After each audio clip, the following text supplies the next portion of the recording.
आप देख रहे हैं सिटी न्यूज झारखंड।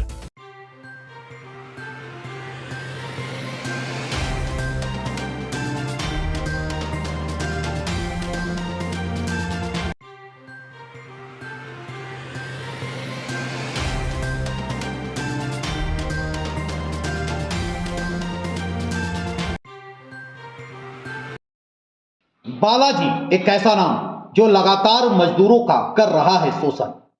वह मजदूरों के नाम उठा रहा है प्रति महीने लाखों रुपए की अवैध रकम। जी हां, हम बात कर रहे हैं पलामू जिले के मेदिनीनगर स्थित पीएमसीएच अस्पताल की, जहां सरकार के द्वारा इस अस्पताल की साफ सफाई की व्यवस्था बालाजी कंपनी को दी गई है। बालाजी लगभग पिछले 8 से 10 वर्षों से अस्पताल परिसर की साफ सफाई करवा रहा है, या यूं कहे कि बालाजी की देखरेख में हो रहा है तो कोई अतिशयोक्ति नहीं होगी। परंतु साफ सफाई के नाम पर अस्पताल में वह मजदूरों का हक मार रहा है, या यूं कहे कि मजदूरों के नाम पर अवैध पैसे की उगाही कर रहा है तो कोई अतिशयोक्ति नहीं होगी।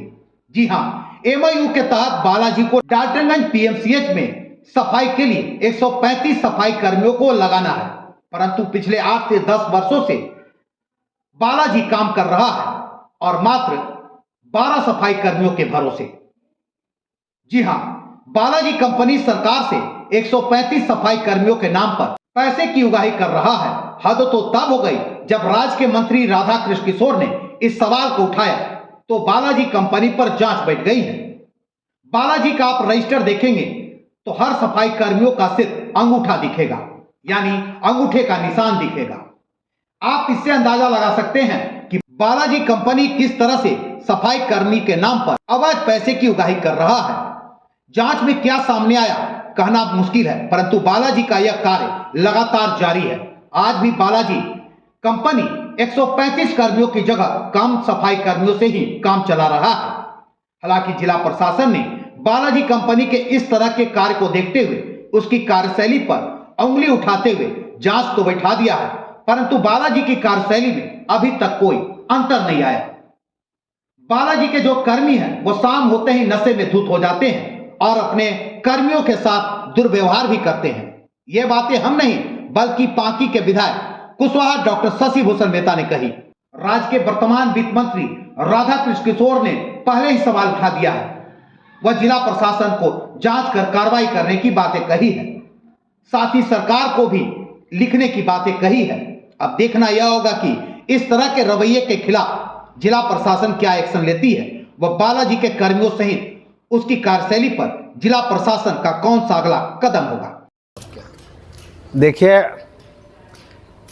मैं जो महसूस करता हूं कि स्वास्थ्य विभाग में जो कार्यरत हैं, जिसका एजेंसी है सो यह है कर्मचारी का बहाली करने का, काम कराने का, सफाई कर्मी का, वो है सो बालाजी का है। और बालाजी इतना है सो घपलाबाज है कि इसका एक उदाहरण आप देख लें सो ये मेदिनीनगर के कहिए कि पीएमसीएच का, हाँ डाल्टनगंज है सो ये का हॉस्पिटल का, कि 135 ये सफाई कर्मी आज वर्षों से कार्यरत हैं, लेकिन मात्र 12 लोग से ही काम लिया जाता है और 135 लोगों का क्योंकि पैसा सो आज वर्षों से, कई वर्षों से, 5-7 वर्षों से, 10 वर्षों से वैसे कि निकाल करके अपना बंदर बांट कर रहा है।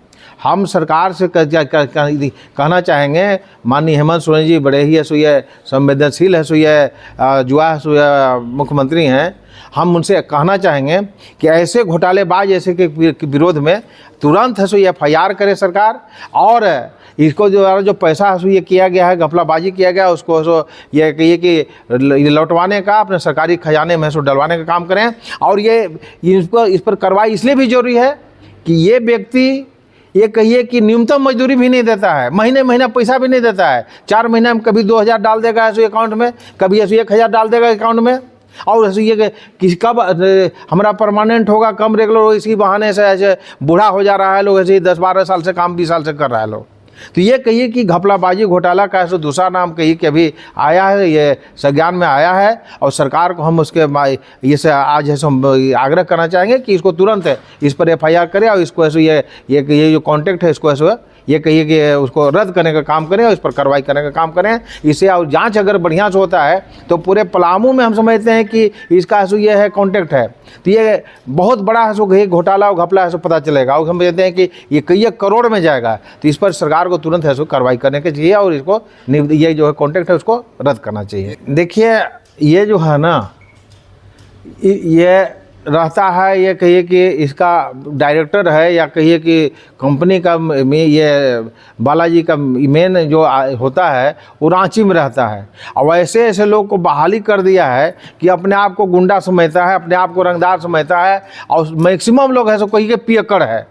चाहे आप चले जाइए ऐसो कहिए कि डाल्टेंगे में चल जाइए, चाहे पांकी चाहिए लियांबर पिलाम्बर चल जाइए, मैक्सिमम लोग ऐसो कहिए कि शाम को पी करके ऐसो भंगड़े करते रहता है। हाँ, महिलाओं के कर्मियों के साथ और दूसरे लोगों के साथ भी ऐसो अभद्र व्यवहार करते हैं।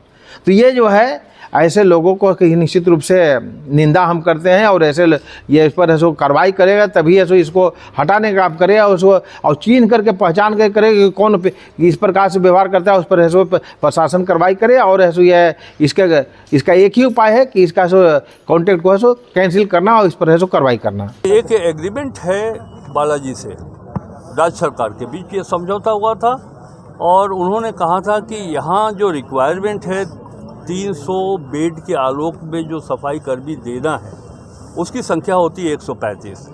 लेकिन यहाँ के चिकित्सा अधिकारियों ने मुझे जानकारी दी, खुद बालाजी के सुपरवाइजर ने कहा कि जो उपस्थिति पंजी में अटेंडेंस हुआ है वो 51 है।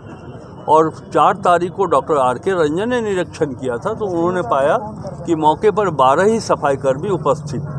अब प्रश्न ये उठता है कि आप पैसा ले रहे हैं हमसे 135 सफाई कर्मियों का और यहाँ पे आपकी उपलब्धता सफाई कर्मियों की मात्र 12, 25, 20 या ऐसे ही है। अब सवाल ये उठता है कि जब आप 20 की संख्या में सफाई कर्मी उपलब्ध कराते हैं तो फिर 135 के आलोक में आपको भुगतान क्यों किया गया, क्यों होता है? और मैं तो मानता हूँ, ये व्यक्तिगत हमारा मानना है कि ये तो इकोनॉमिकल ऑफेंस है, आर्थिक अपराध का मामला बनता है। और ये अगर सत्य है, ये जांच में ही पता चलेगा, ये अगर सत्य है तब तो ये आपने राज्य सरकार या अपने समझौता के साथ फॉर्जरी किया है। आप हेमंत सोरेन की सरकार इसे बर्दाश्त नहीं करेगी।